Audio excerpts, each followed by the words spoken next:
Hi everyone, welcome to the series Quant Reason for Cat. Today's topic is escalators. Escalators. The main and most important thing you have to remember in escalators is that n equals to the total number of steps on escalator when switched off.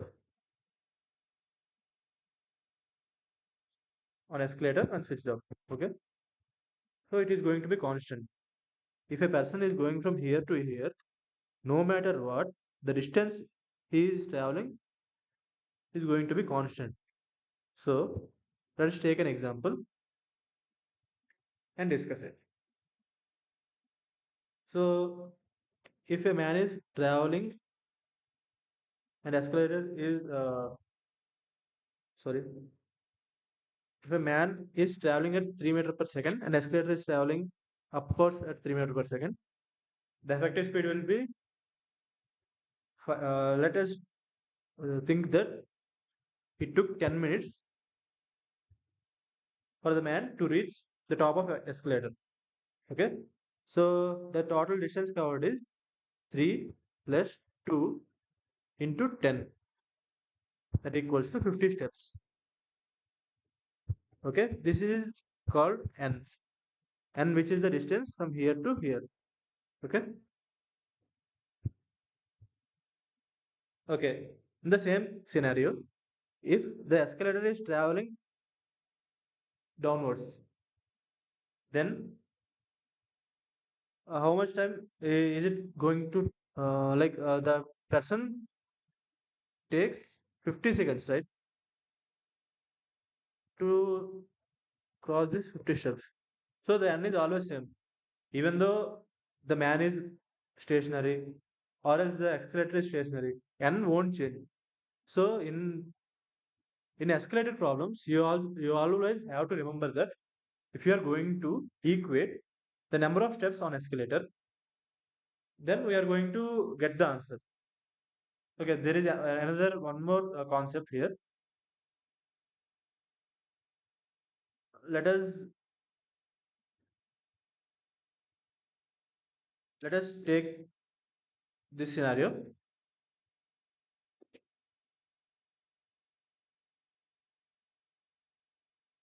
Sorry, let us take a scenario of person moving at p steps per second and escalator moving at e steps per second, p steps per second. Effective speed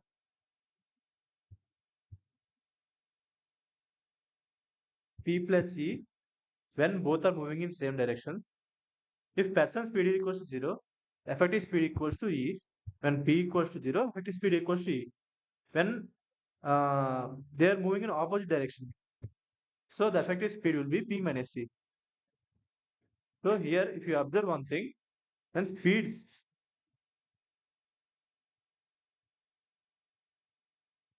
when speed is in AP, time will be in HP. Why? Why? Because speed equals to distance by time. Here, distance is constant. So when speed is in AP, time will be in HP. This is one concept you have to revise. And after that, another concept for today's video is time and work. So in time and work, there are many, what do I say? There are many methods to solve a problem, but the best method is to solve by taking LCM. Okay, so I'll try to cover some points here. If A alone can do a work in 12 days and B alone can do a particular work in 18 days,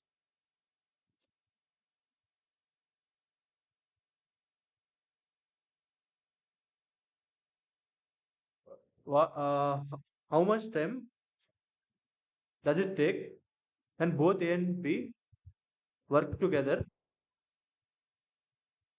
So here Given that A alone can do work in 12 days and B alone can do work in 18 days.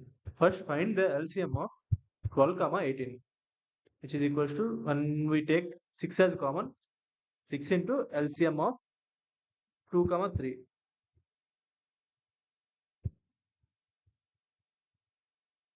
which is equals to 36 units. Let us take that this is the work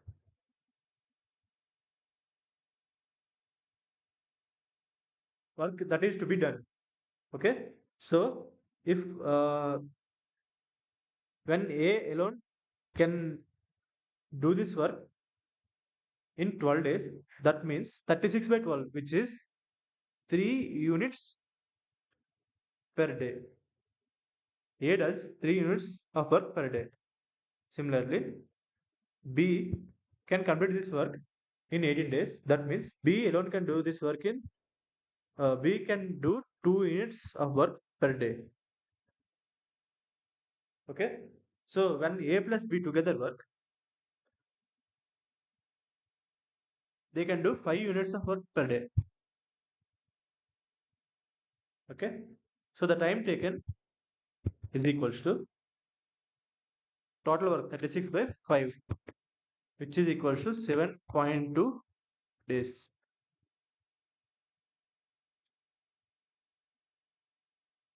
Okay. And second point that I want to cover here is efficiency.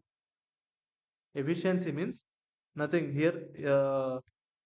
3 units of work per day is called efficiency. Efficiency is inversely proportional to time. So when in question it is given that A, in previous question we can see that A alone can do it in 12 days, B alone can do it in 18 days. That means efficiency of A by efficiency of B equals to time taken by B, which is 18, by time taken by A, which is 12, which is equals to 3 is to 2. The same thing is 3 is to 2. Okay. So that is another concept. After that, I want to cover another concept.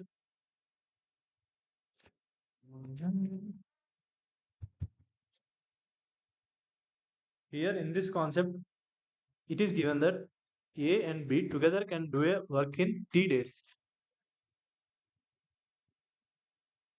A alone can do it in T plus A days, and B alone can do it in T plus B days. So here T equals to root AB. It is better to remember this, or else you can simply do it in this way. Okay, it's your choice, but it is, I recommend you to remember it.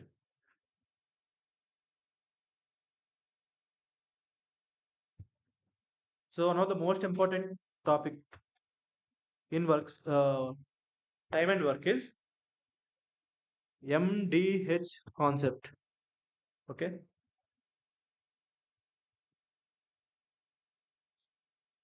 So what is MDH concept? MDH concept is nothing but the total efficiency by work done is always constant. Means like efficiency into time by work is constant. So M into M1 into D1 into H1 by W1 equals to M2 into D2 into H2 by W2. Okay. So M means number of men, D means number of days, H means number of hours, W means amount of work which is done by M men in D days working H hours per day. Okay. So I'll take an example. I'll give an example to you. A takes,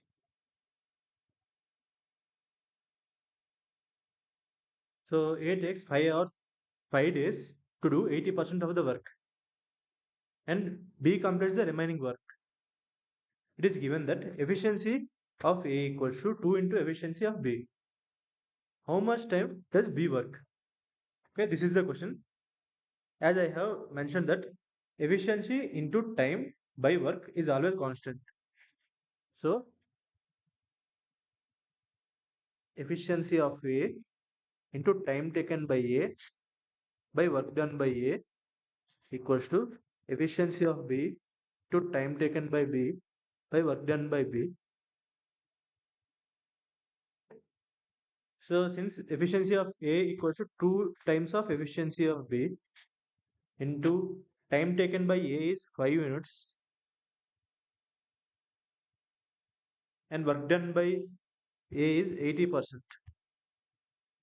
Efficiency of B into time taken by B, which we have to find by work done by B is, since it is given that remaining work is done by B, that means the remaining 20% of work is done by B. So by solving this, we get time taken by B equals to 2.5 days.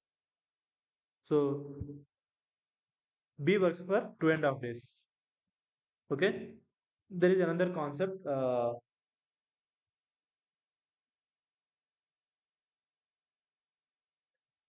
It is a familiar concept, which is average speed.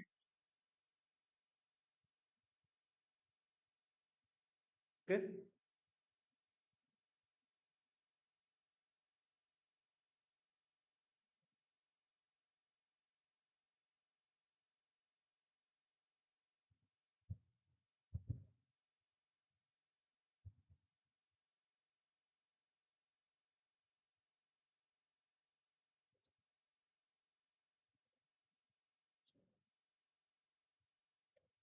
Okay.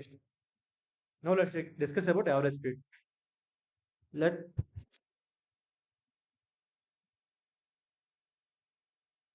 that if I'm traveling d by 2 of the distance with s1 speed and d by 2 of the distance with s2 speed, the effective speed equals to 2 s1 s2 by s1 plus s2.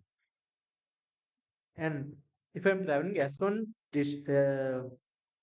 I'm traveling for t time at s1 speed, I'm traveling for t time for s2 speed, s2 speed, then effective speed is s1 plus s2 by 2.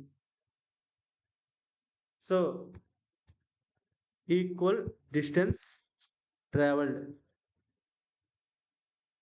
that implies effective speed equals to harmonic mean of speeds.